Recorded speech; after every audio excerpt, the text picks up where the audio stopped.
another. But there is unity in diversity. We all are united in one idea, and I think this is the idea of human rights and the idea of equity and equality for all human beings, no matter where they come from, no matter where they live.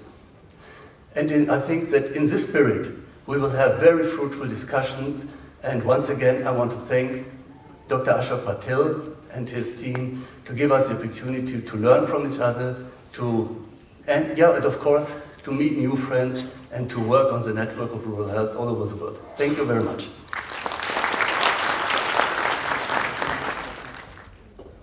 May I invite Dr. Shintani to give a message, please?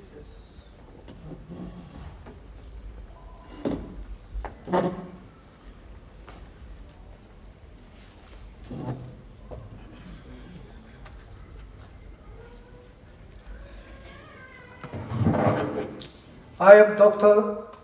Shuzo Shintani from Japan. I am a board member of the Japanese Association of Rural Medicine.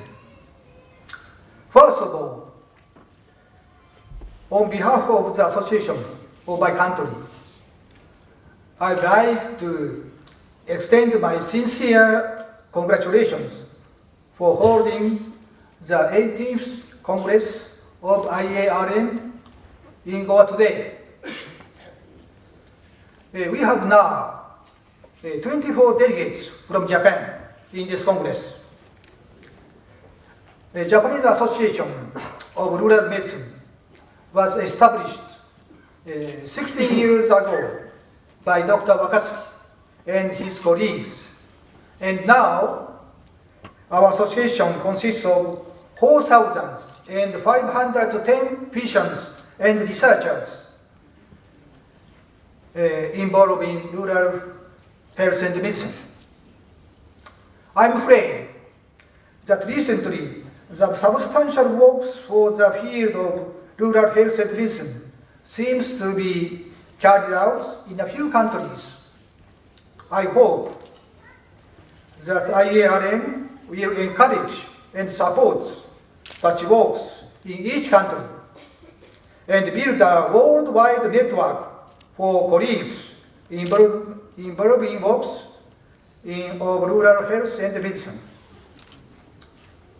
Now, on behalf of the Japanese people, I thank you deeply for your warm thoughts and expression of sympathy for our tragedy. As you know, we have experienced tremendous earthquake and followed by enormous tsunamis on March 11th last year. The number of casualties by now is 15,870 and 2,814 people are still missing. Furthermore, we have been experiencing another disaster caused by the earthquake and tsunamis, which is not visible but more terrible. The radiation being released from the affected nuclear power plant located in Fukushima Prefecture has now been the center of attention in Japan. Our Japanese delegates will present these matters in this Congress. IARM is an independent association for agriculture and rural health professionals. I am now Secretary General of IARM. I would like to do my best in contributing to the development of rural medicine and this association. Thank you for your attention.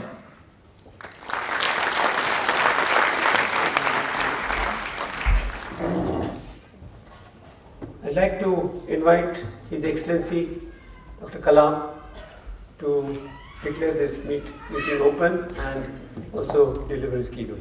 Thank you, sir.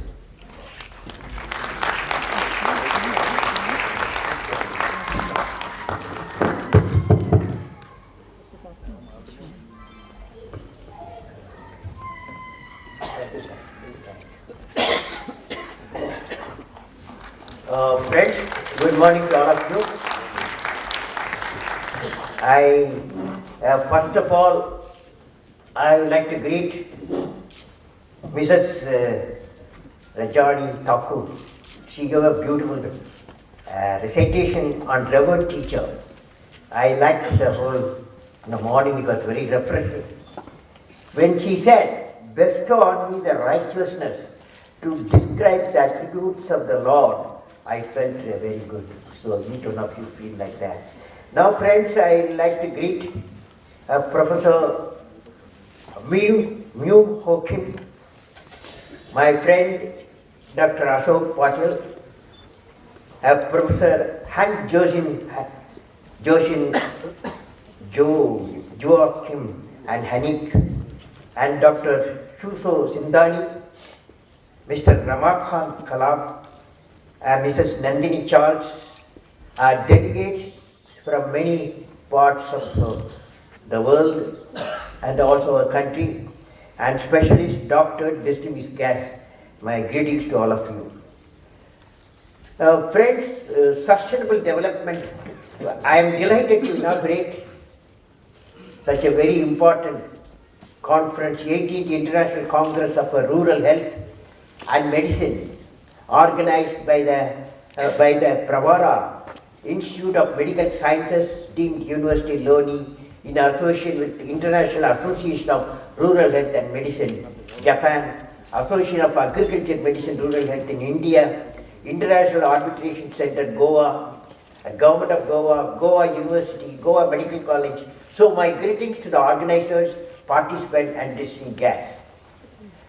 Friends, I am happy to know about the theme of the conference is focusing on challenges in health in the global village, in coherent with the Millennium Development Goals adopted by the United Nations.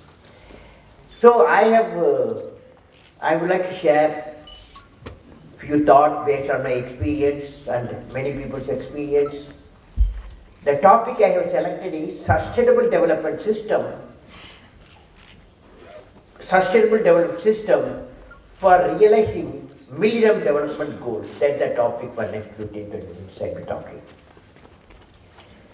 Dear friends, while I inaugurate the 18th International Congress of Rural Health and Medicine, let me share two experiences on rural health medicine, reaching the unreached, which I have personal experience of meeting such great human beings. First experience is about a dedicated and a selfless service of a doctor who is working in the tribal environment, The other is about a doctor again serving in the rural environment, the faith and belief of the rural population have on this pain remover, that is doctor. Let me take the first case study. I would like to share an inspiring incident, how an MBBS doctor has put all his dreams in mainstreaming the tribal citizens of Karnataka for the last 25 years through Vivekananda Krijana Kalyan at BR Hills near Mysore, a tribal area. When I visited BR Hills in 1998 and subsequently in 2006, I could see a substantial new development in that area. I could see that new tribal hospital, roads, education environment, and above all the earning capacity of the tribal citizen have been increased with the Technology Resource Center as a base. Dr. H. Sudarshan, MBBS, is the inspiring architect of this societal transformation. How it all happened? Dr. Sudarshan's father died in a village without any medical help at that time, long ago. Dr. Sudarshan was just 12 years old at that time when his father unfortunately passed away. This event followed by his reading the biography of Dr. Albert Schweitzer, who worked in Africa, motivated Dr. Sudarshan to take up the medical profession and work in tribal areas of India. Dr. Sudarshan derives his philosophy of the work from Swami Vivekananda's teaching, which said, they alone live who live for others, rest are more dead than alive. Dr. Sudarshan starts his day 4:30 a.m. in the morning with yoga, meditation, prayer with the tribal school children. After his breakfast, he attends many type of tasks till 1 p.m. He has lunch with the tribal students between 1 and 2 p.m. in the afternoon. Later, till 7 p.m. he is busy in the clinic where he conducts minor surgeries and visits tribal complex. Later again performs subsidiary work for an hour. He devotes 1 hour for study between 9 and 10 p.m. so that he is updated on information about medical system, other subjects. He spends large part of his time in clinical diagnosis, laboratory diagnosis and treatment, in addition to supervising, monitoring, teaching and carrying out research along with his team members. Dr. Sudarshan pays particular attention to the special problem of tribals such as snake bite cases, mauling of the bears, pneumonia, tuberculosis and acute respiratory infection. The Soliga tribal people in that region suffer from electrophoresis machine. They suffer, the Soliga tribal people suffer from sickle cell and anemia, and normally is prevalent in the tribal area. And Dr. Sudarshan has developed a low-cost electrophoresis machine for diagnosing the disease. He has also built a healthcare system on the strength of the traditional knowledge available in the tribal areas. The secret of his service is that he empowering the people to manage their own health through a provision of knowledge.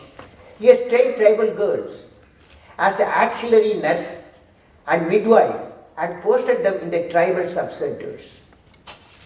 These nurses undergo 18-month course. Thus the rural area is self-sufficient in nursing resource. Thus the rural area, he has also developed low-cost management system for epilepsy of the primary health center. He has introduced dental health care and cancer control in the primary health center. He is providing quality health care to the people by the introduction of a low premium health insurance for all the people living below poverty line. He suggests that the medical colleges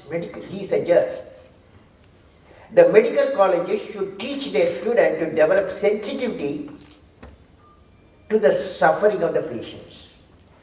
They also need to modify the treatment approach for the poor who cannot afford expensive treatment. The aim of the medical education should be to facilitate application of medical technology for providing best care to the poor at the most affordable cost. This is one of his doctrine. Dr. Sudarshan said the greatest joy he experienced was when the fainted patient whose lungs and heart had stopped, when he sees the smile on the face of the poor patient who go out of the hospital after a cataract surgery with a good vision. Country needs thousands of Dr. Sudarshan for providing health care to our rural citizens. I am sure some of you young people may emulate Dr. Sudarshan in his noble vision. We need a lot of people like that. Friends, another unique experience I came across. On 6th February 2009, I visited Hubli and Holgot in North Karnataka. At Lakshmiswar, I met Dr. Solomon Chennaiya, who is working in the CSI-based mission hospital in Kadak district, name of the village Beggedi. He briefed me about his work at a hospital which is serving the needs of the rural citizens. I got interested. Basic mission has started in Betagiri in 1902 for dealing with malaria and plague in the region. For decades, the hospital served for the doctor by missionaries, provided only health care that was available in those days. After the departure of doctor missionaries from Europe in 1970, hospital had to go generate own funds. While it was recommended for closure, and Indian doctor, lady doctor, who served during 1980 to 1985, helped in keeping the hospital running with their selfless service. Since then, many Indian doctors served the hospital. Dr. Solomon Chellaya joined the hospital as a physician and medical superintendent in 1986 when there was no secondary care hospital in the region. Rural people were still dying due to poor obstetric care, poor immunization facilities, snake bites, suicidal poisonings, and infectious diseases.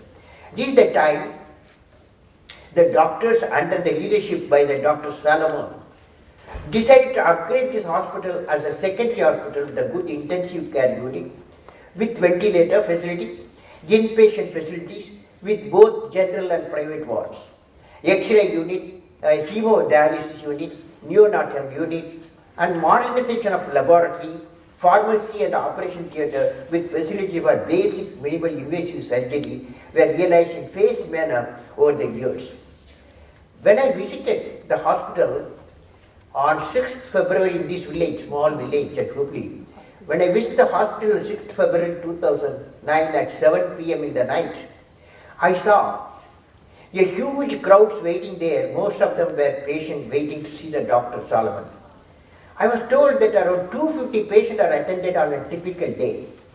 I went around the hospital ward, facilities and polio home. The experience was very unique in the sense in the rural area how this hospital is providing health care to the people with the latest medical facilities at a very low cost. There was 100% bed occupancy. The hospitals managed to keep the cost of the treatment quite low by doctors performing multiple jobs, both professional and administrative. This has enabled the provision of service at a small consultancy fee of rupees 25 for OPD consultation. ICU bed charges are only 100. And other facilities like monitors, oxygen, ventilators are required, extra charges are made. Now friends, all visiting specialists and super specialists working on part-time basis charge at the minimum fee, keeping the economic condition of the year. Every doctor has to see the patient in OPD and as inpatients. Administration is an added responsibility which the doctor has to perform in addition to the clinical work. For all this, leadership has been provided by Dr. Solomon Chellaya. We need such dedicated and noble doctors, not those, it is the Dr. Solomon Chellaya and whom I was just explaining the story. See, dear friends, I would like to give an example how a nations are working together using their core competence in technology, knowledge, experience to bring prosperity for multiple nations. African Parliament has enacted the resolution by accepting the India's Pan-African E-Network program and declaring that this program is a unique program which will help African Union and Parliament to achieve the MDGs in Africa. Now I would like to touch upon India's experience in regional cooperation in fulfilling the Millennium Development Goals set by United Nations for Developing Nations. As the President of India, I visited African countries such as Sudan, Tanzania, Zanzibar and South Africa in the year 2003-2004. Based on the suggestion by the President of South Africa, at that time, His Excellency Mr. Thabo Mbeki, he was the President, I addressed the Pan-African Parliament in 2004 at Johannesburg, South Africa, which was attended by 53 member countries of the African Union. I proposed on behalf of the country to establish the Pan-African E-Network between India and 53 African nations for providing seamless and integrated satellite, fiber optics and wireless network. This Indian initiative was accepted by the African Parliament as a right project at the right time to fulfill the goals set by Africa. As a part of this project, 12 universities, 7 from India, 5 from Africa, So 53, we have 17 super specialty hospitals, 12 from India, 5 from Africa, 53 telemedicine centers, and 53 teleeducation centers in Africa were to be connected. The Pan-African network will primarily provide teleeducation, telemedicine, internet, video conferencing, and infotainment, resource mapping, and meteorological services. The program is successfully running for the last 3 years. So far, 48 countries are connected. The unique feature of this program is to provide graduate, postgraduate education in arts, science, engineering, management to more than 10,000 students initially, and the program is completely implemented in paperless environment. From entry to exit, the entire education program is completely digital. Also through Pan-African e-learning network, more than 5,000 doctors from Africa are getting continued medical education services to improve their skill in super specialty discipline. So far, more than 2,500 CME sessions were conducted through this network, and also providing telemedicine services to all the 53 nations. Apart from these, to bring an improved coordination among the President's office of each African nation, their officers are also connected to have a direct interaction through the e-governance.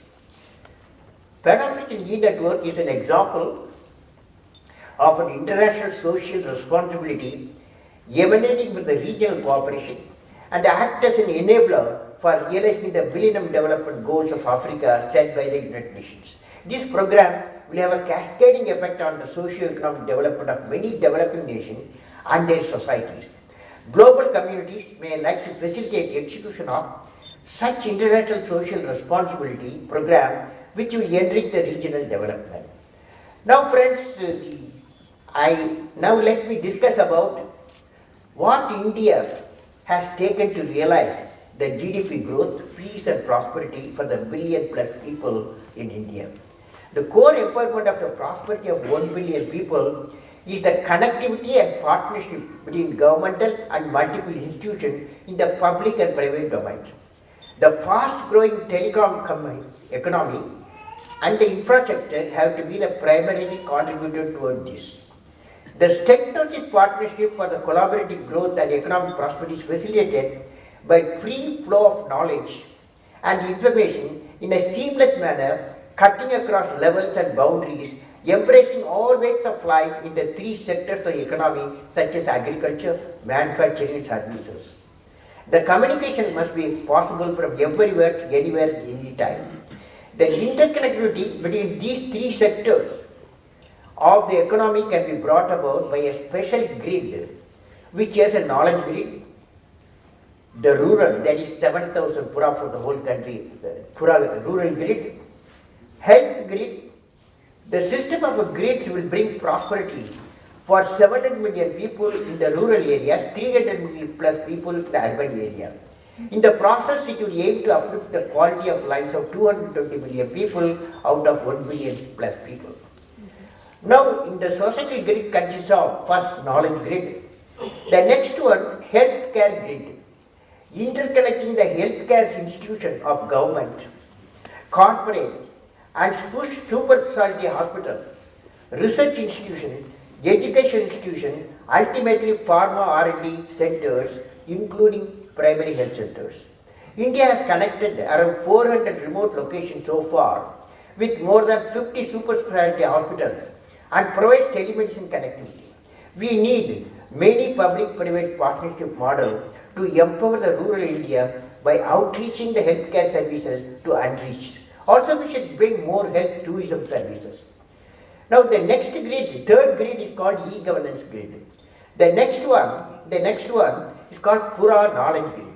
Pura knowledge grid connecting the Pura nodal centers with the village knowledge centers and domain service other grids, or we have seen so far to infuse the knowledge into the grid for sustainable rural development, healthcare and good governance, which will create employment generation and empowerment in the rural areas.